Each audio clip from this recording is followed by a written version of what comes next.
GST व्यापार करने का, बिजनेस करने का एक संपूर्ण नया जो है तरीका है। It is a new way of doing business.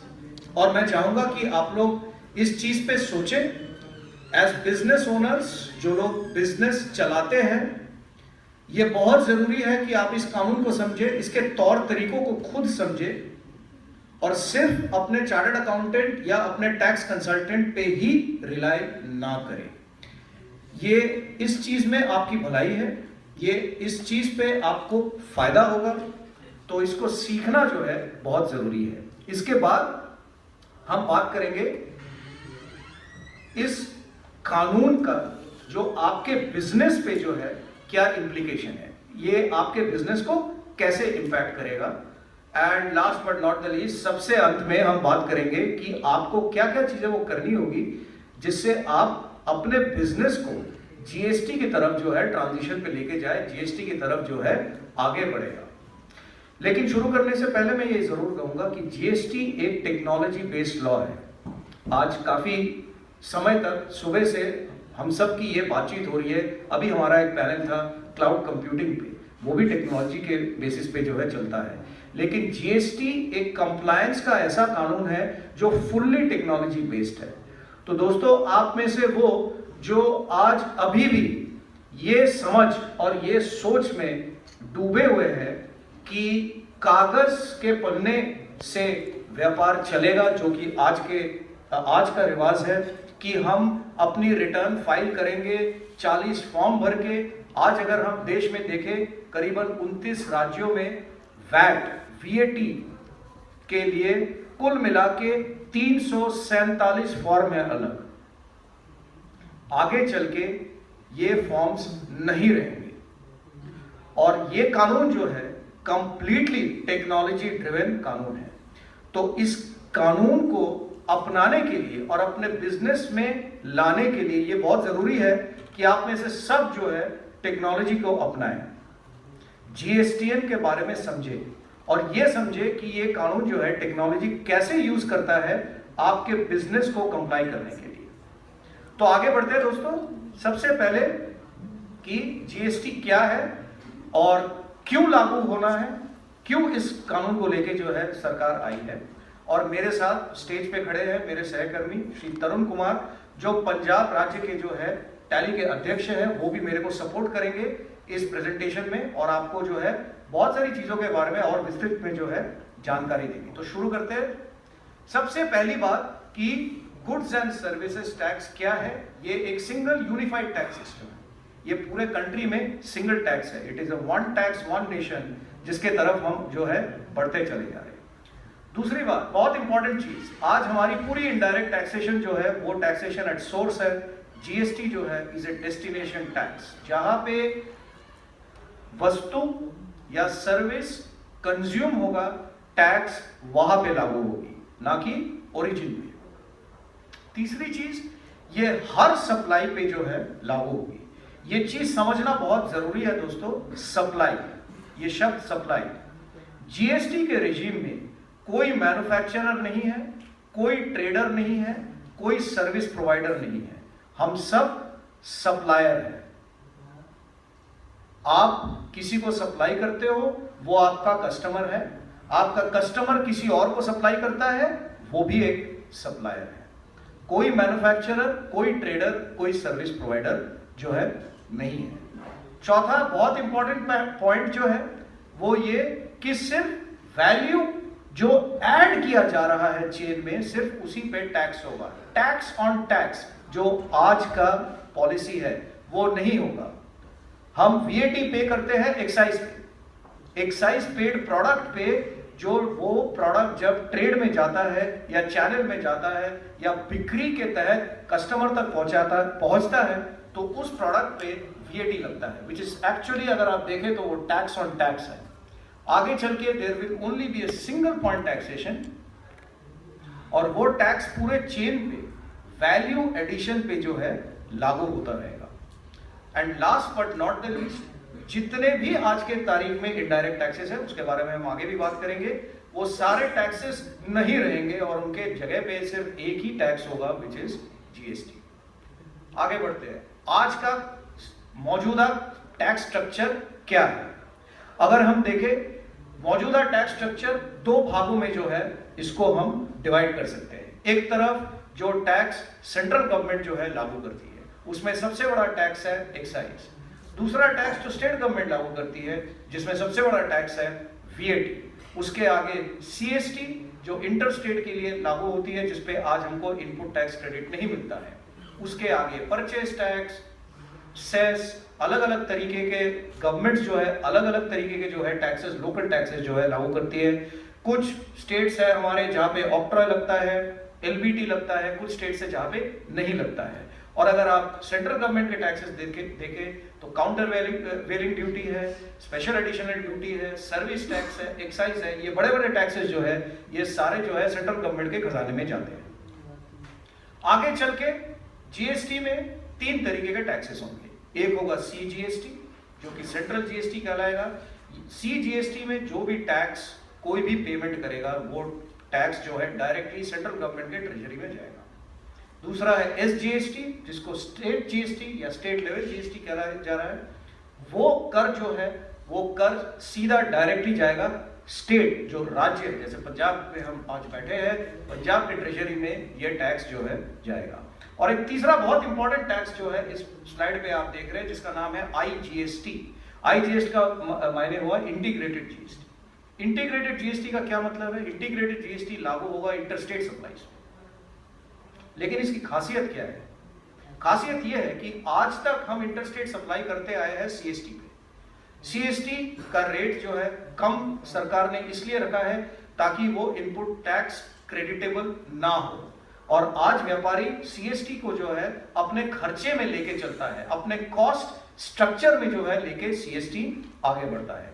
लेकिन आगे चल के सबसे इंटरेस्टिंग बात यह है IGST और CGST प्लस SGST सेम होगा, सेम रेट पे होगा। इसका असर आप पे क्या है? 2 तरीके के असर होंगे। एक ये कि आप as a manufacturer, as a supplier, as a trader आप भारत के किसी भी कोने में निश्चिंत होकर जो है व्यापार कर सकते हैं। आज अगर आप देखें तो हर स्टेट में वैट अलग है कि नहीं? यस। आगे चल के हर स्टेट में CGST और SGST लागू होगा और आप इंटरस्टेट सप्लाईज करेंगे IGST जो कि इनपुट टैक्स क्रेडिटेबल है। तो आपके चेन में इंटरस्टेट सप्लाईज में जो भी आगे का वैल्यू एडिशन होगा उसका क्रेडिट आपका बिजनेस जो है अवेल कर सकता है। आपका बिजनेस और ज्यादा जो है कॉम्पिटिटिव हो जाएगा। तो ये बहुत इंपॉर्टेंट चेंज है CGST, SGST और IGST में। इसके आगे हम चलते हैं कि CGST में कौन से जो है टैक्सेस इंक्लूड हो जाएंगी, SGST में कौन से टैक्सेस इंक्लूड होंगे और IGST में क्या है। तो ये ज्यादा मुश्किल नहीं है इसको समझना। CGST में मतलब मिसाल के तौर पे अगर देखी जाए तो ऑब्वियस है कि जो सेंट्रल गवर्नमेंट की टैक्सेस है वो सारी जो है CGST में जो है सब्ज्यूम हो जाएगी। जो स्टेट लेवल की जो टैक्सेस है वो सारे स्टेट GST में जो है सब्ज्यूम हो जाएगी। और जो इंटर स्टेट वाले जो ट्रांजैक्शंस के लिए टैक्सेस है, CST being the biggest one, सबसे बड़ा जो है उसमें CST है, वो सब्ज्यूम हो जाएगा IGST, राइट। इसके आगे चलते हैं कि determination of charge. Determination of charge का क्या मतलब हुआ कि CGST कब लागू होगा, SGST कब लागू होगा और IGST कब लागू होगा। तो एक बड़े ही सिंपल से डायग्राम से हमने कोशिश करा है आपको इस चीज को समझाने के लिए कि मिसाल के तौर पे अगर आप पंजाब के बिजनेसमैन हो, पंजाब में आपका फैक्ट्री है, पंजाब में आपका वेयर हाउस है, पंजाब में आपकी मैन्युफैक्चरिंग यूनिट है, पंजाब में आपका इंपोर्ट का जो है कारोबार है, जो भी है, तो प्लेस ऑफ सप्लाई दोस्तों बहुत अहमियत रखती है। Place of supply and place of sale. GST के रेजिम में आगे चल के आप देखेंगे कि प्लेस ऑफ सप्लाई बहुत बहुत इंपॉर्टेंट होने वाला है। क्यों? क्योंकि अगर आपका प्लेस ऑफ सप्लाई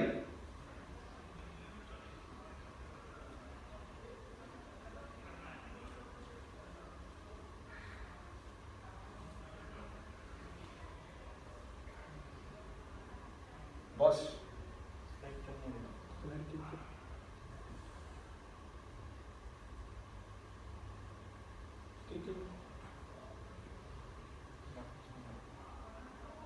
ग्राफिक्स नहीं है।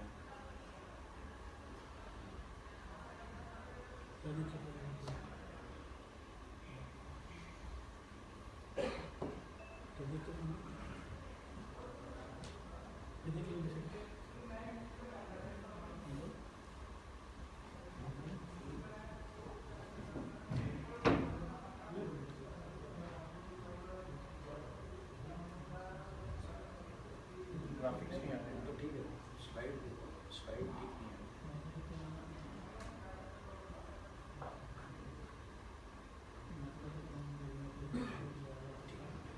इसी में। तो CGST और SGST की बात कर रहे थे हम लोग।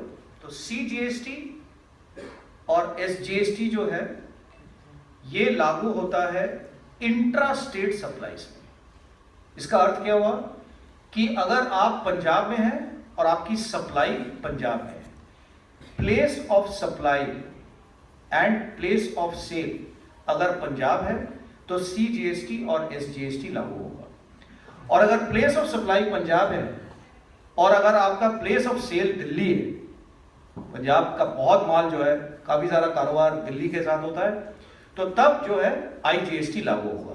तो अगर हम बहुत ही सिंपल तरीके से इसको समझने की कोशिश करें, इंट्रा स्टेट सप्लाईज जो है उस पे CGST SGST लागू होगा, और इंटर स्टेट सप्लाईज में जो है अंतरराज्यीय सप्लाई में लागू होगा आपका IGST। तो इतने टाइम में हमने क्या क्या सीखा कि एक ये टेक्नोलॉजी बेस्ड लॉ है, टेक्नोलॉजी को अपनाना बहुत इंपॉर्टेंट है हमारे बिजनेस के लिए आगे चल के। यूनिफाइड लॉ है ये, जितने सेंट्रल और स्टेट लेवल टैक्सेस थे और लेवीज थे और सेस थे, वो सारे मिलके अभी 3 तरीके के जो है टैक्सेस लागू होंगे हमारे ऊपर, एक CGST, एक SGST और एक IGST। तो इसके बाद हम चलते हैं कुछ GST के कॉन्सेप्ट्स मतलब सबसे पहले शुरू करेंगे हम रजिस्ट्रेशन से। रजिस्ट्रेशन का क्या मतलब हुआ? रजिस्ट्रेशन का मतलब हुआ कि आज आपका व्यापार जो है, समझिए आप वैट में जो है रजिस्टर्ड है, डिपार्टमेंट के पास, कमर्शियल टैक्स डिपार्टमेंट के पास आपका ईमेल आईडी है, आपका फोन नंबर है, आपका प्लेस ऑफ एड्रेस है, आपके फंड्स जो है उसका जो है डेटा डिपार्टमेंट के पास है। तो ये आगे चल के जो है VAT से आप माइग्रेट करेंगे, आपका बिजनेस माइग्रेट करेगा GSTIN पे, GSTIN, और ये एक यूनिक नंबर होगा जिसके तहत आप एज अ सप्लायर दूसरे सप्लायर के साथ जो है आप व्यापार करेंगे। इसके बाद हम बात करेंगे 2 बहुत इंपॉर्टेंट चीज के बारे में। एक है टाइप ऑफ रिटर्न, GST में कौन कौन से टाइप ऑफ रिटर्न्स होंगे जो आपको भरना होगा, और एक नया कॉन्सेप्ट दोस्तों जिसे कहा जा रहा है इनवॉइस मैचिंग। इनवॉइस मैचिंग हमारे व्यापार के लिए, हमारे देश के लिए, हमारे बिजनेस बिहेवियर के लिए, तौर तरीकों के लिए ये एक नया कॉन्सेप्ट है और इसको समझना बहुत जरूरी है, क्योंकि ये इनवॉइस मैचिंग जो है सर, ये आपका अकाउंटेंट नहीं करेगा। ये इनवॉइस मैचिंग जो है ये कागजी कलम में जो है नहीं होगा। ये इनवॉइस मैचिंग जो है ये आपके दिमाग में नहीं होगा, ये फोन कॉल पे नहीं होगा सर। ये इनवॉइस मैचिंग होगा टेक्नोलॉजी के जरिए, ये इनवॉइस मैचिंग होगा वेबसाइट के जरिए, ये इनवॉइस मैचिंग होगा आपके सॉफ्टवेयर के जरिए।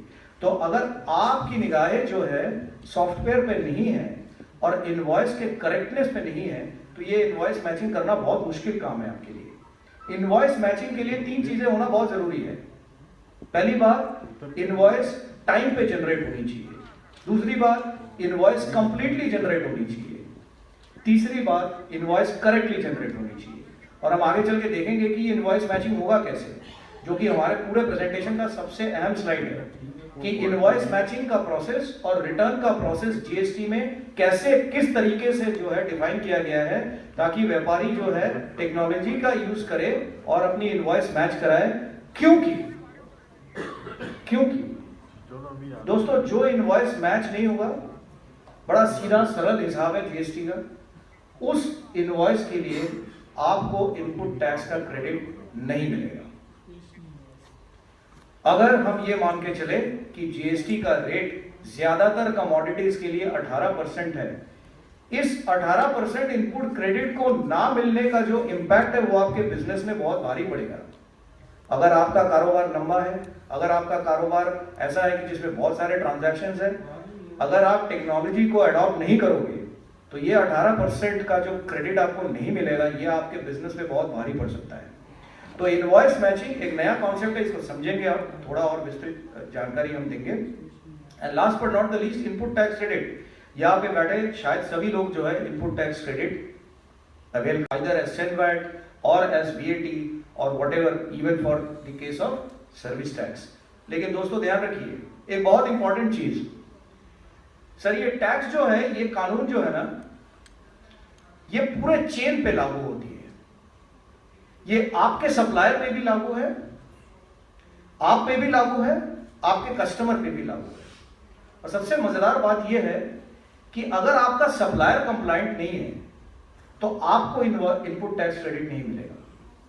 अगर आप कंप्लायंट नहीं है, आपके कस्टमर को इनपुट टैक्स क्रेडिट नहीं मिलेगा।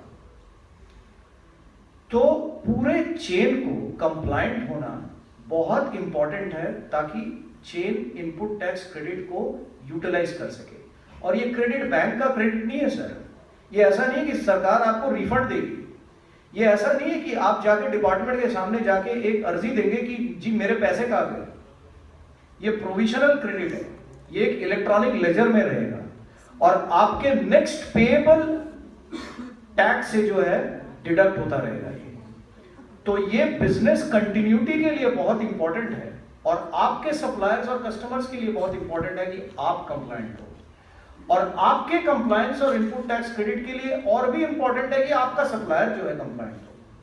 तो थोड़ी सी बातें हम करेंगे ये सारे टॉपिक्स पे। सबसे पहले हम चालू करेंगे रजिस्ट्रेशन पे। सरकार का ये मानना है कि अगर आपका बिजनेस समझिए कि नॉर्थ ईस्ट स्टेट में है और 26 नवंबर के बाद एक नोटिफिकेशन नया भी आया है कि 3 और स्टेट इसमें ऐड हो गए हैं, हिमाचल, उत्तराखंड और JNK। तो अगर आपका बिजनेस 10 लाख के ऊपर का है, एग्रीगेट बिजनेस, मतलब आपके फर्म 20 हो सकते हैं, लेकिन अगर 20 का जो है टर्नओवर 10 लाख के ऊपर है तो आपको GSTIN में कंपल्सरीली जो है रजिस्टर करना पड़ेगा। बाकी राज्यों में ये वैल्यू जो है 20 लाख है। अगर आपका एग्रीगेट टर्नओवर 50 लाख से ऊपर है तो सरकार आपको बोल रही है कि आप एज ए रेगुलर डीलर जो है खुद को रजिस्टर करें, not as a composite dealer. Registration का प्रोसेस क्या है? रजिस्ट्रेशन का प्रोसेस ये है कि हर स्टेट में रजिस्ट्रेशन का एक नोटिफिकेशन आएगा, अखबारों में आएगा, आपकी ईमेल आईडी में आएगा। बहुत हमारे छोटे व्यापारी है, आपके सप्लायर्स होंगे, वेंडर्स होंगे जिनके साथ आप काम करते हैं, जो खुद जो है ईमेल इस्तेमाल करना नहीं जानते हैं, वो अपने टैक्स कंसल्टेंट या अपने चार्टर्ड अकाउंटेंट से जो है अपना सारा टैक्स का कारोबार जो है आज के तारीख में उनका चल रहा है। दोस्तों ध्यान रखिए कि डिपार्टमेंट आपसे ईमेल के जरिए जो है कम्युनिकेट करेगी। और ये बोलना बहुत आसान है लेकिन हकीकत में ये बात होती नहीं है, लोग अपना ईमेल एक्सेस नहीं करते हैं। लेकिन आगे चल के डिपार्टमेंट आपको एक मौका दे रही है कि आप अपना जो है बिजनेस डेटा डिपार्टमेंट में अपडेट करें ताकि the department can stay in touch with you, आपके साथ कांटेक्ट में डिपार्टमेंट रह सके ताकि आप टाइम पे जो है रिटर्न अपना फाइल करें, क्योंकि टाइम पे रिटर्न फाइल नहीं करेंगे उसका भी एक जो है इम्प्लीकेशन है आपके बिजनेस में। दूसरी बात कि जो भी आपके अलग अलग, अगर समझ लीजिए कि बिजनेसेस अलग अलग हैं, राइट। आप फॉर एग्जांपल आपकी मैन्युफैक्चरिंग भी है, आपकी ट्रेडिंग भी है, या आप दो अलग अलग तरीके की जो है बिजनेस करते हो, कहीं पे आप साइकिल पार्ट्स का बिजनेस करते हो तो कहीं पे आप कपड़े का बिजनेस करते हो, तो इनको सरकार कंसिडर करेगी एज बिजनेस वर्टिकल। और हर बिजनेस वर्टिकल का जो है एक अलग जो है रजिस्ट्रेशन आपको करना पड़ेगा। अगर आपके 5 मुल्कों में 5 प्रांतों में अलग अलग ऑफिसेज है, उनकी रजिस्ट्रेशन अलग होगी उस स्टेट में, राइट। और अगर आपका बिजनेस का टर्नओवर जो वहां पे लिमिट्स हमने दिखाए थे 10 और 20 लाख वाले, उसके नीचे अगर हो तो रजिस्ट्रेशन आपके लिए जो है ऑप्शनल होगा। सरकार आपको ये आगे पकड़ेगी नहीं कि आप जो है जबरदस्ती जो है जाके रजिस्ट्रेशन कराएं। अब एक बहुत इंपॉर्टेंट चीज कि ये GSTI नंबर एक्चुअली है क्या, और ये समझना भी बहुत इंपॉर्टेंट है कि दोस्तों GSTI नंबर जो है इसमें 13 डिजिट है, जिसमें बीच के 8 डिजिट अगर आप देखें वो आपके पैन नंबर से जुड़ा हुआ है, वो आपके पैन नंबर से जुड़ा हुआ है। जो लास्ट 3 डिजिट्स है वो जीएसटीएन के सिस्टम जनरेटेड डिजिट्स होंगे, और जो पहले 2 कोड है वो पंजाब का कोड है, राइट। तो आपका पैन नंबर अपडेटेड होना चाहिए ताकि आपका जीएसटीएन नंबर जो है ऑटोमेटिकली अपडेटेड हो जाए। पिछले साल सारे डिपार्टमेंट्स, जितने भी कमर्शियल टैक्स डिपार्टमेंट्स है, सभी कमिश्नर्स को बोला गया था कि पैन नंबर जो है रिवैलिडेट करवाएं।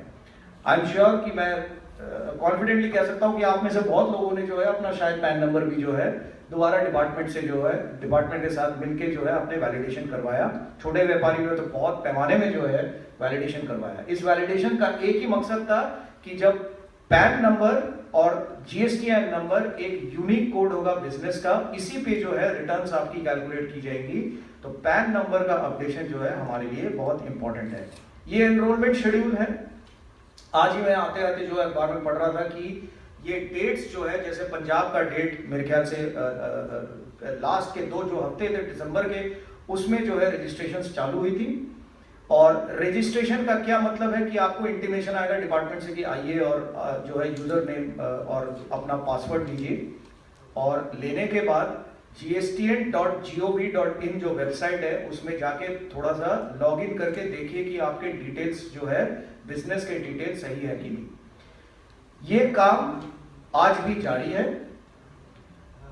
बहुत ऐसे स्टेट्स हैं जहां पे रिस्पांस व्यापारियों से, बिजनेसेस से कुछ ज्यादा जो है इनकरेजिंग नहीं रहा है, ज्यादा पैमाने में लोग नहीं आए इसको करते हुए।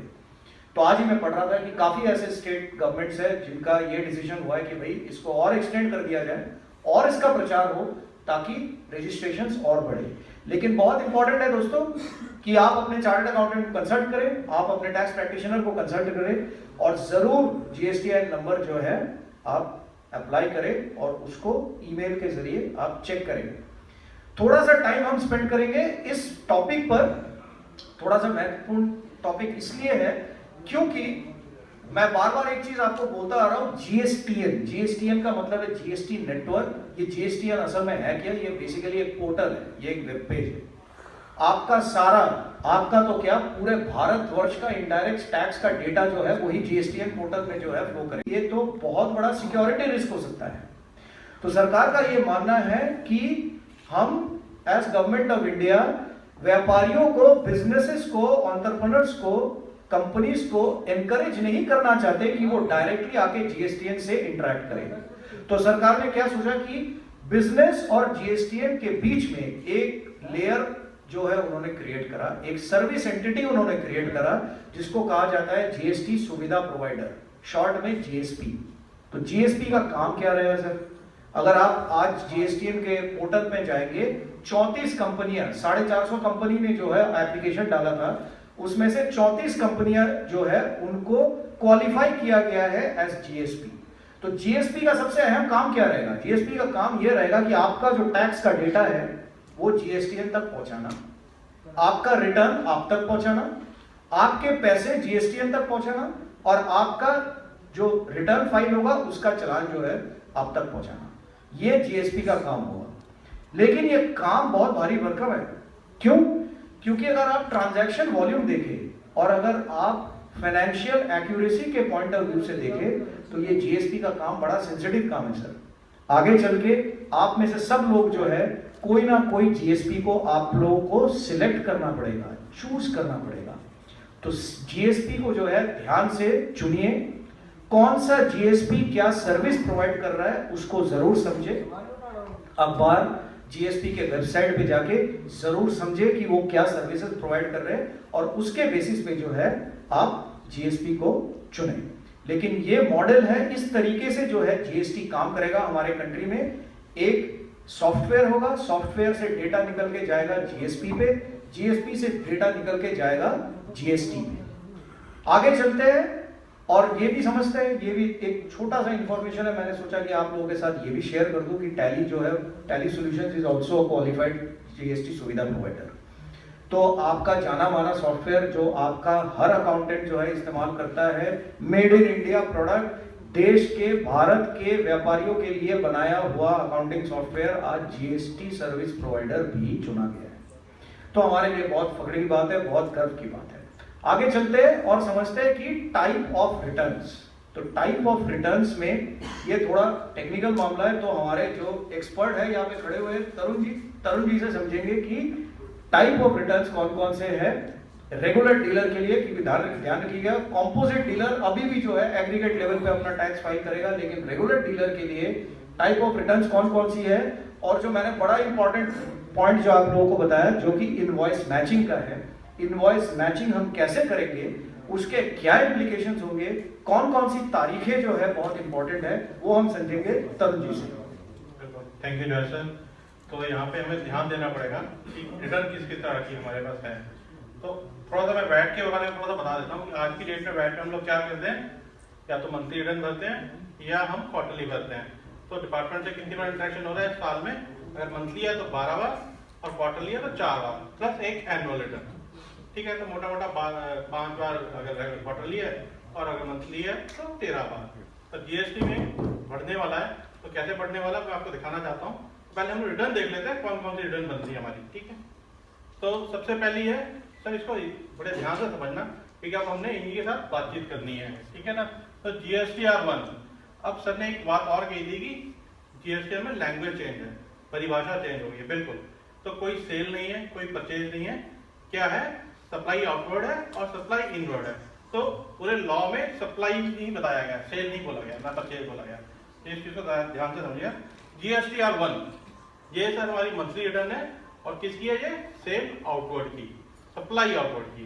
तो ये कब जानी है, अगर मान लीजिए 1 अप्रैल को अगर लॉ आ जाता है तो सब्सिक्वेंट मंथ मीन्स की मई की 10 तारीख को हमें अपनी ये पूरी सेल सप्लाई आउटवर्ड चढ़ानी है। इसको हम क्या बोलेंगे, GSTR1। ठीक है सर, तो GSTR1 जो पहली रिटर्न है 10 तारीख को जारी है। देन बीच में जहां पे 2 लिखा ना, जहां पे 2A लिखा, ध्यान से देखना सर, 2A लिखा है, ये क्या है, ये सिस्टम जनरेट करके दे रहा है। ये कैसे दे रहा है मैं आपको आगे अच्छी तरह समझाऊंगा, पर भी बता देता हूं, ये ऑटो पॉपुलेटेड होगी। ठीक है, ये ऑटो सिस्टम बना के देगा और ये सिस्टम कब बना के देगा, 11 तारीख को। क्यों, क्योंकि 10 तारीख को आपके नाम पे किसी ने सेल चढ़ा दी है और 11 तारीख को बायर को नजर आएगी उसके सिस्टम में कि मेरे सप्लायर ने ये रिटर्न अपलोड कर दी है। तो 2A ऑटोमेटेड बन के आएगी। तो जैसे भी सर बोल भी रहे थे कि technology driven, total technology driven ही है, तो इसको जरा समझने की जरूरी है हमें। देन आगे चलते हैं। अब 2A आ गई मेरे पास, मुझे क्या करना है, इनवॉइस मैचिंग, क्योंकि इनवॉइस मैचिंग बहुत बहुत बहुत इंपॉर्टेंट कॉन्सेप्ट है, उसके बिना काम चलने वाला नहीं है। क्योंकि मेरा ITC पूरा का पूरा इनवॉइस मैचिंग डिपेंडेंट है। तो आप देखेंगे ये कब जाना है, GSTR2 15 तारीख को डालना है मुझे, मतलब 15 मई को अपलोड करना है। ठीक है, रिकंसाइल करके मुझे 5 दिन का जो गैप दिया गया वो इसीलिए दिया गया, रिकंसाइल करनी है। ठीक है, GSTR1 is for outward supply, GSTR2 is for inward supply. ठीक है, आगे चलते हैं। 1A क्या है सर, मैंने A बोला था ना, जो ऑटो पॉपुलेटेड होगा, ये सिस्टम बना के देगा उनको अपने आप ही। तो ये कब बना के देगा, 16 तारीख को। ये किसको नजर आएगी, सप्लायर को। क्यों, क्या हो, कभी गलती भी हो सकती है, क्लरिकल मिस्टेक हो सकती है। मैंने GSTR1 तो चढ़ाई, पर मैंने 10 इनवॉइस चढ़ाने थे, चढ़ाए मैंने 8 ही, पर मेरा बायर ने 2 इनवॉइस चढ़ा दिए। तो ये 16 तारीख को बन के आएगी और ये सप्लायर को नजर आएगी। तो सप्लायर ने भी मैच करना है, क्योंकि मैचिंग हर स्टेप पे बहुत बहुत इंपॉर्टेंट है, क्योंकि आपका ITC इसी पे डिपेंड करता है। तो 1A बन के आ जाएगी आपकी 16 तारीख को। ठीक है, आगे चलते हैं। बहुत इंपॉर्टेंट GSTR3। तो वैट में सर किसकी रिस्पॉन्सिबिलिटी थी, GST वैट फाइल करने की, ऑनर्स की। अब यहाँ पे डिपार्टमेंट कह रहा है, डिपार्टमेंट में नहीं, GST कह रहा है, सर कोई चक्कर नहीं है, आप अपने सेल परचेज चढ़ा दो, रिटर्न मैं बना के दूंगा, आपका आधा काम मैं कर दूंगा, आप सिर्फ अपना बिजनेस कीजिए। तो इसको बहुत ध्यान से समझने वाली बात है। कौन बना के दे रहा है, GSTN। तो अपलोड करने से पहले हमें हर चीज को चेक करना है, क्योंकि जब ये रिटर्न बन गई और आपने कहा कि नहीं ये तो मेरा रह गया, वो रह गया, वो कहानी खत्म हो गई। तो इसको आप पूरा ध्यान से समझिए। ये GSTR3 20 तारीख को बन के आएगी आपकी, और ये डिपार्टमेंट बना के, GST काउंसिल आपको बना के देगा। ठीक है, GSTR3A ये भी ऑटोमेटेड है। अगर आपने जैसे सर ने कहा ना कि ईमेल आईडी बहुत इंपॉर्टेंट है, बिल्कुल सर, स्मार्टफोन सब यूज करते हैं, अगर मेल कॉन्फ़िगर नहीं है तो मेल कॉन्फ़िगर कर लीजिए, क्योंकि डिपार्टमेंट आपसे इसी तरह से बात करने वाला है। तो कंप्यूटर बाबा ही है जो हमारा आधार करेंगे इसमें। तो ये बन के आएगी ऑटोमेटिक, ये कब आएगी, जब मैंने रिटर्न बनाई नहीं या गलत बनाई, ये नोटिस आ जाएगा मेरे को।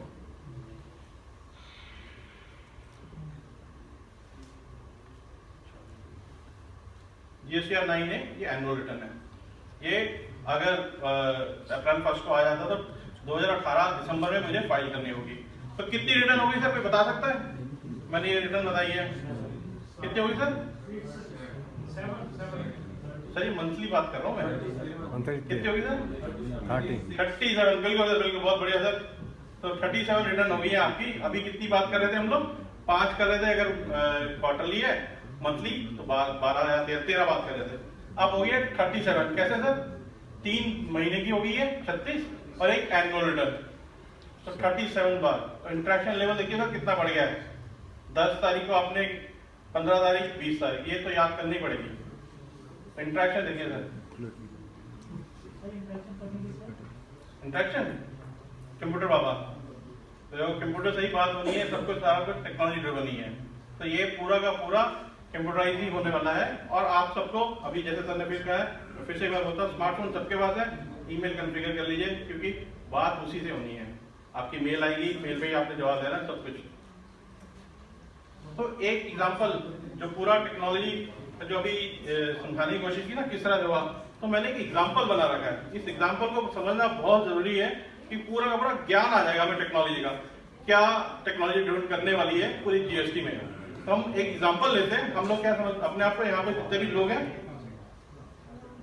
हैं यहाँ पे एक सुपर कार लिमिटेड का बिजनेस का काम कर रहे हैं। एक और चीज, कोई भी मैन्युफैक्चरर नहीं है, कोई ट्रेडर नहीं है, कोई सर्विस प्रोवाइडर नहीं है, सब क्या है सर? बिल्कुल सर, बिल्कुल सर, बात करते रहेंगे ना तो बढ़िया रहेगा, नहीं तो इंटरेक्शन डाउन हो जाता है। टाइम कम है, फिर भी जल्दी करने की कोशिश करूंगा। तो हम सब सुपर कार का काम कर रहे हैं, ठीक है सर? तो सुपर कार लिमिटेड का हम काम कर रहे हैं।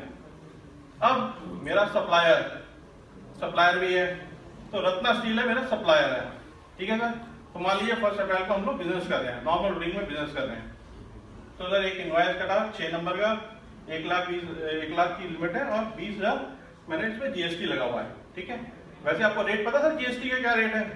किसी को नहीं पता सर, मैं बता देता हूँ। वैसे तो मैंने 20% लिया है यहाँ पे, 20% है नहीं, कैलकुलेशन के लिए लिया मैंने, आसानी हो जाती है। 18 मैं बता देता हूँ, 5%, 12%, 18% और 28% है, ये 4 रेट्स हैं। मैंने 20% लिया, 20% रेट नहीं है, ठीक है सर?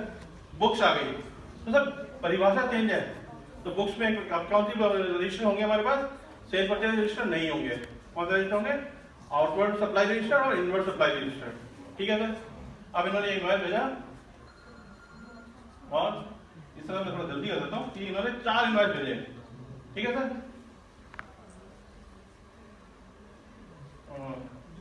मेरे ख्याल से ग्राफिक्स काम नहीं कर रहे हैं इसमें, वही अपना लैपटॉप करना, एक लैपटॉप चेंज करना, क्योंकि ये समझना बहुत जरूरी है। और ये ग्राफिक्स चल नहीं रहे इसमें, नहीं आ रहा प्रॉपर, देखना ये करेक्ट करके।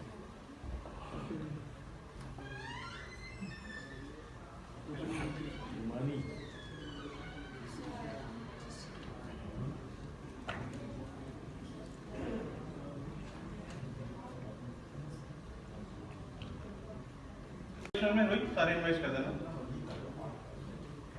तो ये 4 इनवॉइस रत्ना स्टील ने भेजे हैं हमको, ठीक है? तो मेरे सारे कहाँ पे आ गए ये? इनवर्ड सप्लाई में, क्योंकि मैंने एग्जांपल किसका लिया? सुपर कार लिमिटेड का बिजनेस का हम काम कर रहे हैं, ठीक है? अब मैं आगे सेल भी करूंगा, तो मैंने भी सेल की, तो सेल किसको कर दी मैंने? विष्णु मोटर्स को, ठीक है? तो विष्णु मोटर मेरा क्या है? बायर है, ठीक है? तो मैंने भी उनको इनवॉइस कर दिए, तो वही तब करना, तो मैंने भी उनको 4 इनवॉइस कर दिए।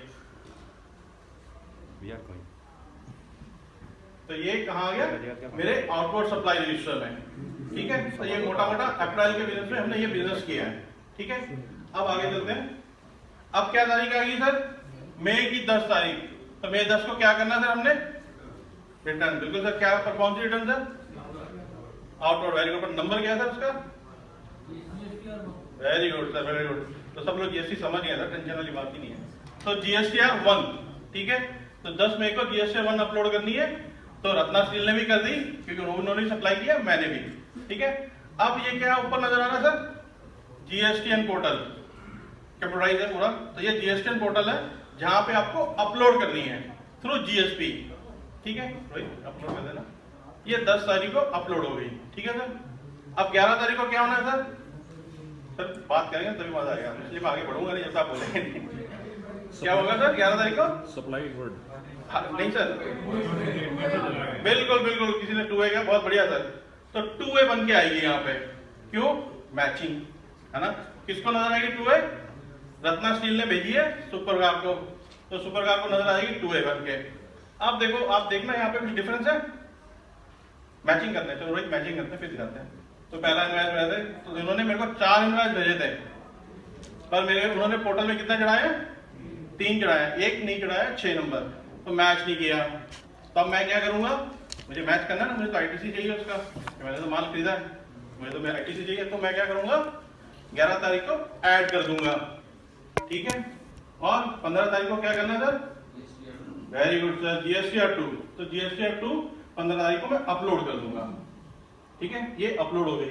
अब बहुत जबरदस्त चीज लिखी हुई है सर यहाँ पे, नहीं आता तो पढ़ के बता देता हूँ।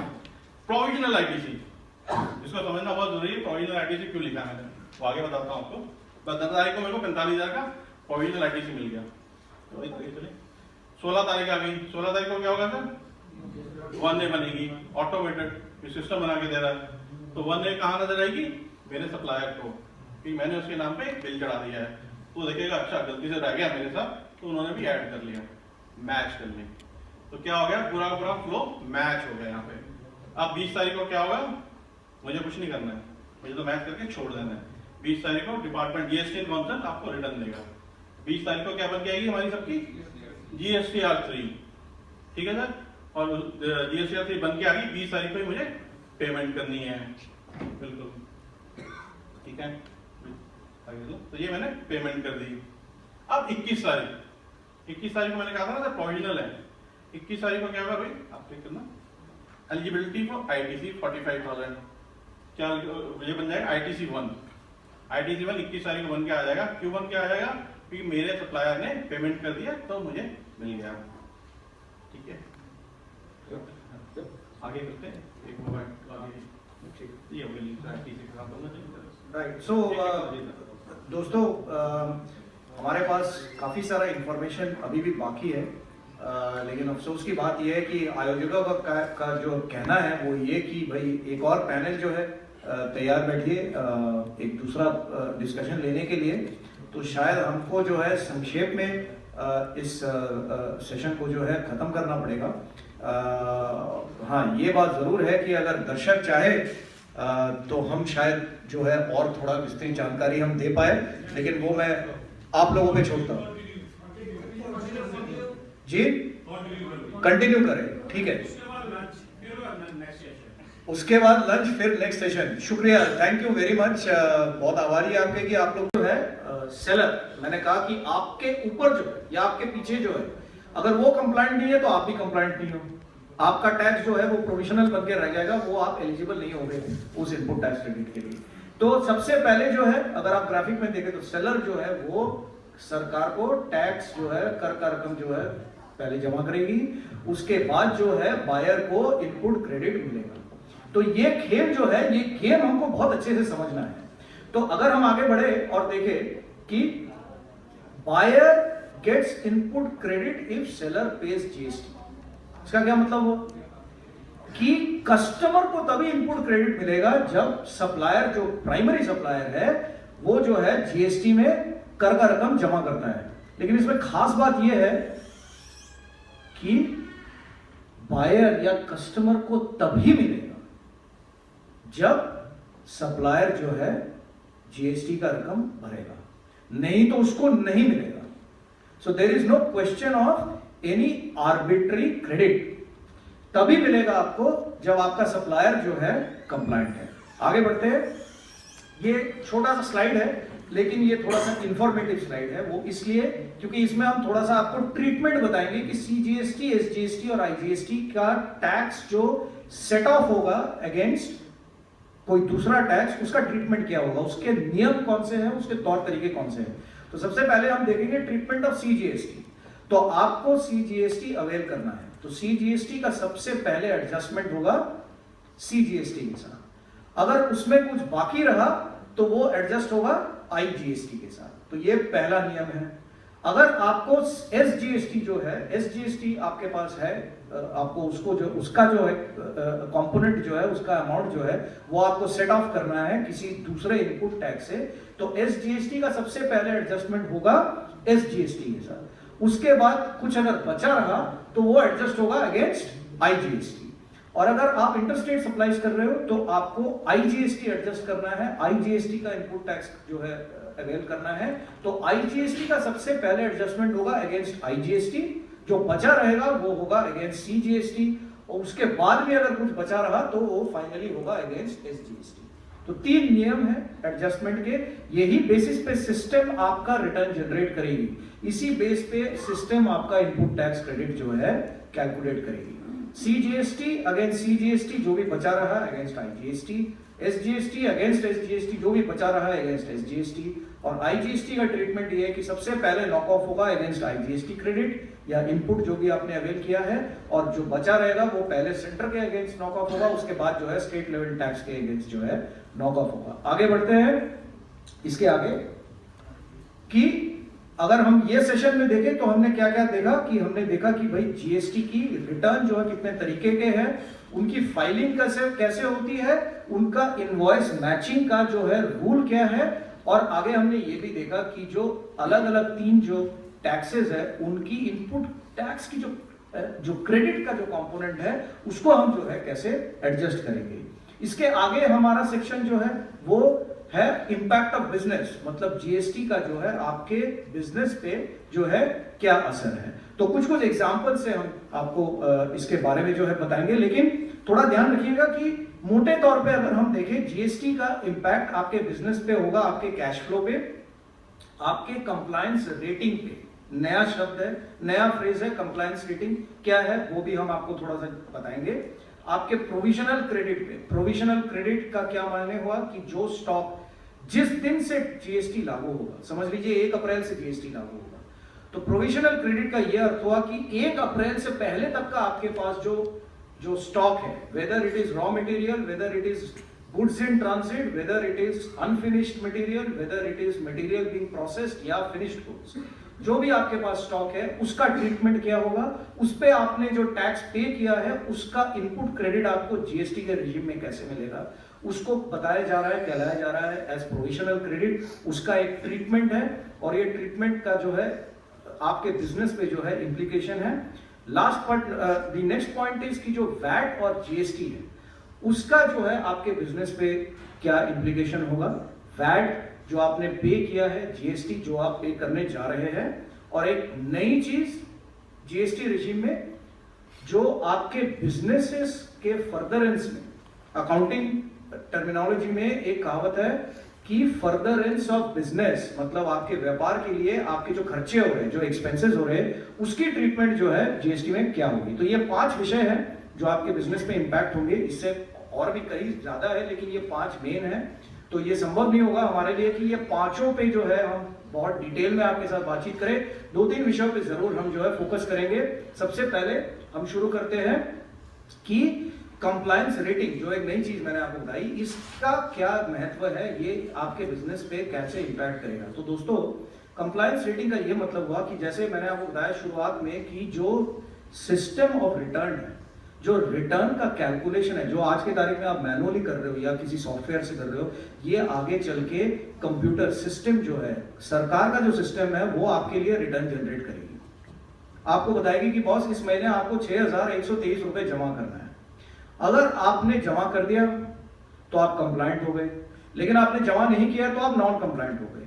अगर आपने लगातार जमा नहीं किया तो आप लगातार नॉन कंप्लायंट रहोगे, और उस पर गवर्नमेंट जो है, सरकार जो है, आपको एक रेटिंग देगी। आप में से ऐसे कितने लोग हैं जिन्होंने पिछले साल इनकम टैक्स भरा और डिपार्टमेंट से आपको एक सर्टिफिकेट मिला, ब्रॉन्ज या प्लैटिनम का? किसी को मिला? किसी को मिला? जो सॉरी, किसी को पता ही नहीं है। जो पर्सनल इनकम टैक्स, जैसे मैंने भरा पर्सनल इनकम टैक्स, तो मेरे को जो सीपीसी है सरकार का, वो डिपार्टमेंट जो पर्सनल एसेसीज का जो है इनकम टैक्स का मुआयना करती है, उस डिपार्टमेंट ने मेरे को एक सर्टिफिकेट भेजा दोस्तों। बड़ा अच्छा लगा कि भारत के नागरिक होने के नाते एक सर्टिफिकेट मेरे को मिला सरकार से कि आप कंप्लायंट हैं, आपने कर भरा है। और उसके लिए सरकार के 3 तरीके के सर्टिफिकेट्स हैं, एक ब्रॉन्ज है, एक सिल्वर है और एक प्लैटिनम है। तो डिपेंड करता है कि आप कौन से टैक्स स्लैब में हैं, उसके बेसिस पे सरकार ने आपको जो है इंटीमेशन दिया हुआ है। कंपनी मेरे को तनख्वाह देने के टाइम पे टीडीएस काट के जो है तनख्वाह देती है। आज मेरे मोबाइल फोन में हर 3 महीने में जो है डिपार्टमेंट से मेरे को एक एसएमएस मिलता है कि पिछले 3 महीने में आपके कंपनी ने आपके खाते में इतना टीडीएस जमा किया है। ये सारी चीजें पहले नहीं थी सर। तो जीएसटी के पोर्टल पे आपके फर्म के नाम की एक रेटिंग होगी। जितनी अच्छी रेटिंग आपकी, उतने ज्यादा सप्लायर और कस्टमर आपके साथ डील करेंगे। अगर आप नॉन कंप्लायंट हो तो आपकी रेटिंग कम होगी, कम से कम लोग आपके साथ व्यापार करना चाहेंगे। तो ये आपके कंट्रोल में है कि आप अपनी कंप्लायंस कैसे मैनेज कर रहे हो। जितनी स्मार्टली, जितने प्रोफेशनली और जितना टेक्नोलॉजी का इस्तेमाल करके आप अपना कंप्लायंस मैनेज करोगे, उतनी अच्छी आपकी रेटिंग होगी। ध्यान रखना, रेटिंग के मामले में मैंने 3 चीजें बताई थी। करेक्टनेस, मतलब संपूर्ण तरीके से सही रिटर्न। दूसरी बात टाइमली, समय पर रिटर्न भरना। और तीसरी बात कंप्लीट, रिटर्न आपकी कंप्लीट होनी चाहिए। आधा अधूरा रिटर्न आप नहीं भर सकते हो। अगर सरकार आपको बोल रही है कि 6123 रुपए भरना है, आप सोचो कि नहीं इसको राउंड ऑफ करके भर देते, तो वो काम नहीं चलेगा, आपकी रेटिंग कम हो जाएगी। तो नॉन कंप्लायंस एक बहुत जो है इंपॉर्टेंट इंपैक्ट है आपके बिजनेस पे। आगे बढ़ते हैं और देखते हैं कि रजिस्ट्रेशन आपका जो है, अगर आप लगातार जो है नॉन कंप्लायंट रहेंगे तो आपकी जो जीएसटी रजिस्ट्रेशन है वो भी कैंसिल हो सकती है। तो बहुत इंपॉर्टेंट है दोस्तों कि ये रजिस्ट्रेशन और टाइमली रिटर्न फाइलिंग हमारे बिजनेस के लिए बहुत जो है इंपॉर्टेंट है। हम फायदे में रहेंगे अगर हम कंप्लायंट रहेंगे। तो आगे चलते हैं। ये एक विषय है जो शायद हमसे ज्यादा चार्टर्ड अकाउंटेंट कम्युनिटी, राजीव जी बैठे यहाँ पे, उनके नॉलेज में शायद ये जो है उनके डोमेन में है, उनके एक्सपर्टीज में जो है ये टॉपिक है। लेकिन थोड़ा सा मैं वक्त जाहिर करूंगा आपका इस टॉपिक के बारे में थोड़ा चर्चा करने के लिए। मोटे तौर पे कैलकुलेशन बड़े सिंपल है, नंबर पे मत जाइएगा। मोटे तौर पे कानून क्या बोल रही है आज की तारीख में, व्यापार के बढ़ोतरी के लिए अगर आप कुछ खर्चा कर रहे हैं और अगर उस खर्चा करने में जो आपके सर्विस प्रोवाइडर का बिल आ रहा है, अगर वो एक जीएसटी कंप्लायंट बिल है, अगर वो एक जीएसटी कंप्लायंट बिल है, then for furtherance of business, that is the technical term, Rajeev ji सही बोला मैंने, फर्दरेंस ऑफ बिजनेस पे आपका जो एक्सपेंडिचर है उस पे आप जीएसटी का इनपुट टैक्स क्रेडिट ले सकते हो, अवेल कर सकते हो। अभी आप एक चीज सोचो कि आप में से बहुत लोग हैं जो मैन्युफैक्चरर्स हैं, आपके डाउनस्ट्रीम सप्लायर्स हैं, डिस्ट्रीब्यूटर है। भारतवर्ष में डिस्ट्रीब्यूशन का जो नेट मार्जिन है सर 2.5 से 3% के ज्यादा आज तक नहीं गया पिछले 60 साल में। इतने कम मार्जिन में एक डिस्ट्रीब्यूटर जो है सिर्फ अपने स्टॉक के रोटेशन पे जो है निर्भर है अपने कमाई के लिए। जितना उसका स्टॉक रोटेट करता है महीने में, साल में, क्वार्टर में, उतनी ज्यादा उसकी कमाई है। लेकिन सर डिस्ट्रीब्यूशन में खर्चे भी बहुत है, गाड़ी लगाना पड़ता है, लड़के लगाने पड़ते हैं, पेट्रोल का खर्चा है, खाने पीने का खर्चा है, ट्रैवल का खर्चा है, डैमेज का खर्चा है, इंश्योरेंस का खर्चा है, फायर एंड थेफ्ट का खर्चा है, वेयर हाउसिंग का खर्चा है। इन सारे एक्सपेंसेस पे आज डिस्ट्रीब्यूटर को कोई फायदा नहीं है सर, ये सारा खर्चे की बात ही नहीं है। लेकिन कल जाके अगर डिस्ट्रीब्यूटर इन सारे एक्सपेंसेस में जीएसटी का इनपुट टैक्स क्रेडिट क्लेम कर सकता है तो आपका डिस्ट्रीब्यूटर और उसकी प्रॉफिटेबिलिटी जो है कहीं बेहतर हो जाएगी, उसकी कैश फ्लो जो है बहुत बेहतर हो जाएगी। तो ये आपके इंटरेस्ट में है कि आप अपने डिस्ट्रीब्यूटर और अपने रीसेलर्स को जाके ये बात बताएं कि वो जीएसटी कंप्लायंट हो, क्योंकि तब वो फायदे में रहेंगे। आगे बढ़ते हैं।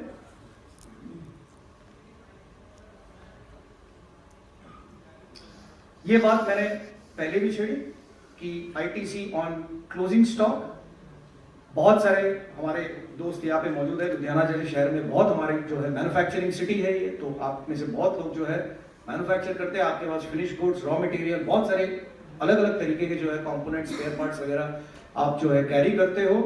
तो दोस्तों इसमें सिर्फ एक छोटा सा पॉइंट है जो मैं आपको बताना चाहूंगा कि आपको उसी स्टॉक पे इनपुट टैक्स क्रेडिट मिलेगा जिसकी आपने अकाउंटिंग करी हो with proof of supply in the last 12 months. पिछले 12 महीने में जितनी भी आपकी स्टॉक इनवर्ड हुई है, जिसके लिए आपके पास इनवॉइसेस मौजूद है, परचेज इनवॉइसेस, सिर्फ उसी पे जो है ये इनपुट टैक्स क्रेडिट आपको जो है मिलेगा। तो दोस्तों तैयारी जीएसटी की क्या है? तैयारी ये है कि स्टॉक पे नजर रखिए, स्टॉक के एजिंग पे नजर रखिए, वो चंद रिपोर्ट निकाले जो आपके स्लो मूविंग इन्वेंट्री को आइडेंटिफाई कर सके। वो रिपोर्ट में जरूर गौर फरमाए जो स्टॉक जो है आपका डैमेज पड़ा है, अनसोल्ड पड़ा है, पुराना स्टॉक है, लेते आए हो, चलते आए हो, आप कौन से गोडाउन में पड़ा है आपको वो भी पता नहीं है। कल आपको ये इंफॉर्मेशन बहुत जरूरी पड़ेगा और इसका इंफॉर्मेशन का सही उपयोग जो है आपके लिए बहुत इंपॉर्टेंट है। आगे बढ़ते हैं। तो हम कह रहे हैं कि दोस्तों इंप्लीकेशन मोटे तौर पे क्या है कि आपका बिजनेस चेंज कैसे होगा। चेंज इस तरीके से होगा कि सर रेटिंग देख के आपके सप्लायर कस्टमर के पास भी जो है एक चॉइस हो जाएगी, उनके सामने भी जो है सरकार जो है एक चॉइस प्रोवाइड करेगी कि भाई ये 4 स्टार बिजनेस है, ये 2 स्टार बिजनेस है, अब चॉइस आपकी है, आपको किसके साथ जो है व्यापार करना है। It is as simple as that sir.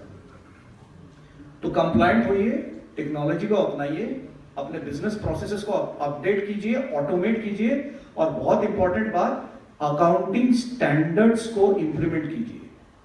Accounting standards, single entry का जमाना गया सर, बिल्टी का जमाना गया, ट्रांसपोर्टर को बगैर इनवॉइस का माल देने का जमाना गया।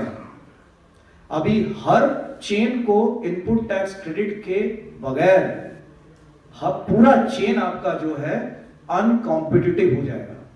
अगर आपका बगल वाला व्यापारी 18% का इनपुट टैक्स क्रेडिट अवेल कर रहा है और आप नहीं कर रहे हो, आपकी प्राइसिंग, आपकी कॉस्टिंग सफर करेगी। तो ये तौर तरीके हमको बदलने होंगे।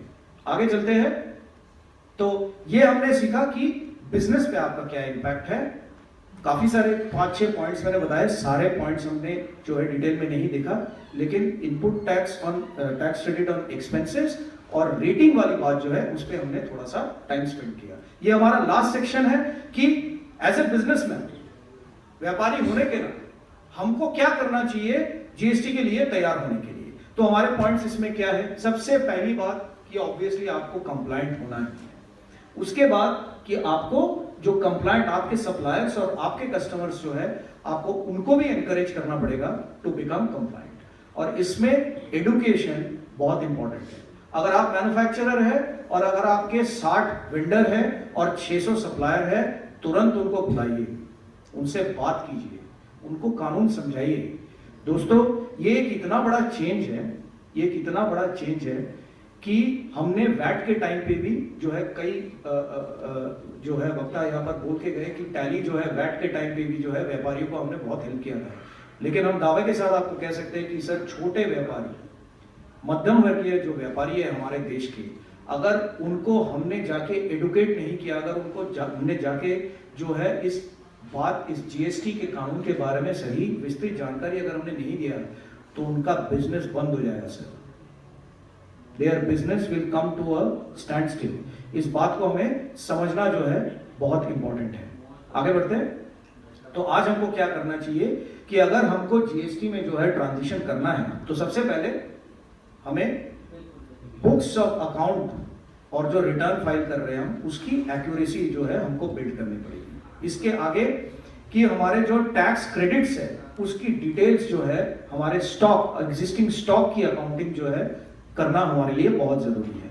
और टैक्स फाइलिंग के टाइम लेंस, 3 चीज मैंने बताया, कंप्लीट, एक्यूरेट एंड टाइमली। आगे बढ़ते हैं कि ये लास्ट पॉइंट को थोड़ा सा आप नोटिस करें कि GST is a transaction level tax. ये समझना हमारे लिए बहुत इंपॉर्टेंट है। ये कंसोलिडेटेड टैक्स नहीं है। आज हमारे छोटे व्यापारी अगर उनकी टर्नओवर 20 लाख है तो टैक्स भरने से पहले वो टैक्स कंसल्टेंट को फोन करते हैं कि इस महीने कितना भरना है। जब आप एक इनवॉइस लेवल कंप्लायंस सिस्टम की तरफ आप जा रहे हो तो ये समझना हमारे लिए बहुत इंपॉर्टेंट है कि हमारी इनवॉइस की एक्यूरेसी जो है आज से बहुत अधिक जो है होनी चाहिए और बेहतर होनी चाहिए। आज हमारे व्यापार का क्या नियम है? सप्लायर हमको इनवॉइस देता है, वो इनवॉइस कहाँ जाता है? दराज में जाता है, फाइल में जाता है, इनवॉइस की एंट्री होती है। इनवॉइस की एंट्री होती है, इनवॉइस एंटर नहीं होता है सर, इनवॉइस की एंट्री होती है और एक खाते में नोट किया जाता है कि इसकी पेमेंट डेट कब है। सप्लायर हमको फोन करता है 3 बार 4 बार, उसके बाद एक चेक बनता है, या तो कंसोलिडेटेड चेक या बिल वाइज चेक। वो चेक जो है सप्लायर को जाता है। सर मैं दावे के साथ आपको कह सकता हूं ये हमको तरीका बदलना पड़ेगा। We have to shift to the accrual system of accounting, जहां पे हमको इनवॉइसेस को रियल टाइम में प्रोसेस करना पड़ेगा। क्यों? क्योंकि आपका सप्लायर इनवॉइस रेस करते ही जो है उसको अपलोड कर रहा है जीएसटीएन के सिस्टम में। तो अगर आप उसको फाइल या दराज में डाल के बैठ जाएंगे 60 दिन के लिए तो काम नहीं चलेगा। आपका इनपुट टैक्स क्रेडिट जो है आप अवेल नहीं कर पाओगे। तो आपको आपका परचेज इनवॉइस जो है रियल टाइम में आपको प्रोसेस करना पड़ेगा। आगे चलते हैं। तो इसके लिए सॉफ्टवेयर का एडॉप्शन, जीएसटीएन का अंडरस्टैंडिंग और डेटा का जो इंटरेक्शन होगा जीएसटीएन के साथ, ये समझना हमारे लिए बहुत जरूरी है। तो बहरहाल दोस्तों, मेरे ख्याल से भूख सभी को बहुत जबरदस्त लगी है। टॉपिक बहुत बड़ा है और जैसे मैंने कहा बहुत ही चर्चित टॉपिक है आज की तारीख में। हमारी कोशिश ये थी कि भूखे पेट में जो है थोड़ा सा आपको जीएसटी के बारे में हम थोड़ा सा इंफॉर्मेशन दे दें। फिलहाल बिफोर एंडिंग मैं आपको थोड़ा सा जानकारी दे दूं कि we have an app which is called Tally for GST। इसको एंड्रॉयड या एप्पल आई स्टोर से जरूर डाउनलोड करें, फ्री ऐप है। इस ऐप में आपको 2 अलग अलग चीजों की जानकारी मिलेगी। अगर आपको जीएसटी के बारे में पढ़ना है तो हम रेगुलरली ब्लॉग्स के जरिए लोगों को एडुकेट करने की कोशिश कर रहे हैं और वही ब्लॉग जो है जीएसटी के ऐप में आपको दिखेगा। और एक बहुत इंपॉर्टेंट चीज आपको ये दिखेगी कि उसमें एक कैलेंडर है। कैलेंडर में कोई भी तारीख अगर आप क्लिक करेंगे तो पंजाब के कोई ना कोई शहर में टैली किसी ना किसी ऐसे एसोसिएशन के साथ जुड़ी हुई है जहां पे हम कोई ना कोई इवेंट कर रहे हैं। तो जरूर आप उस इवेंट में आइए। आप, आपके सप्लायर, आपके वेंडर्स, आपके डिस्ट्रीब्यूटर्स, कोई भी रीसेलर्स उसमें अब जो है आके कुछ भी जानकारी लेना चाहे वो निःशुल्क है, कोई उसमें खर्चा नहीं है। जरूर हमारे लोकल टीम से जो है कांटेक्ट करें और आके पार्टिसिपेट करें। थैंक यू वेरी मच, शुक्रिया आपका कि आपने अटेंड किया। कोई भी जानकारी चाहिए प्लीज हमको आके जो है कांटेक्ट कर सकते हैं। Thank you.